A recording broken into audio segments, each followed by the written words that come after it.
Στην τελευταία εργασία θα δούμε πώς μπορούμε να δημιουργήσουμε μια βιβλιογραφική λίστα και να την τροποποιήσουμε, να τη σώσουμε δηλαδή σε ένα συγκεκριμένο τύπο διαμόρφωσης. Είτε αυτό είναι HTML, είτε αυτό είναι ένα Word αρχείο. Μέχρι τώρα είδαμε πώς μπορούμε να εισάγουμε βιβλιογραφικές αναφορές στο Words, αλλά δεν έχουμε δει το αποτέλεσμά τους. Πώς μπορούμε τις βιβλιογραφικές αναφορές που έχουμε βάλει στο Words να τις χρησιμοποιήσουμε. Έτσι λοιπόν αυτό που έχουμε να κάνουμε είναι να πάμε στο μενού Bibliography και στη συνέχεια να επιλέξουμε το υπομενού Create Bibliography. Μας ανοίγει ένα καινούριο παράθυρο. Στο συγκεκριμένο παράθυρο αυτό που έχουμε να κάνουμε είναι από το προτινόμενο στυλ, δηλαδή Select an Output Style, να επιλέξω την έκτη έκδοση του APA. Μπορώ να κάνω και ένα preview για να δω πώς θα μου βγει περίπου η βιβλιογραφική αναφορά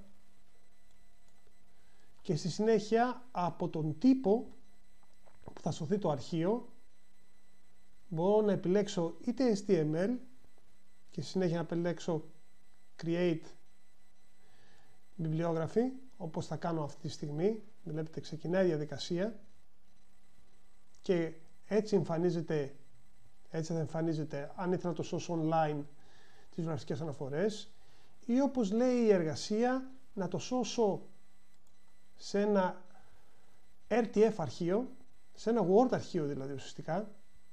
Άρα επιλέγω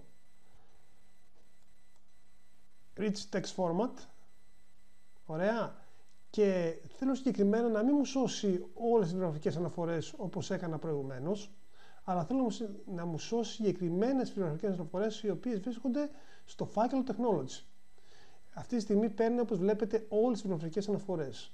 Για να το κάνω αυτό πρέπει να επιλέξω από το δεξιό μενού που ονομάζεται Folders, να κάνω κλικ πάνω στο φάκελο Technology.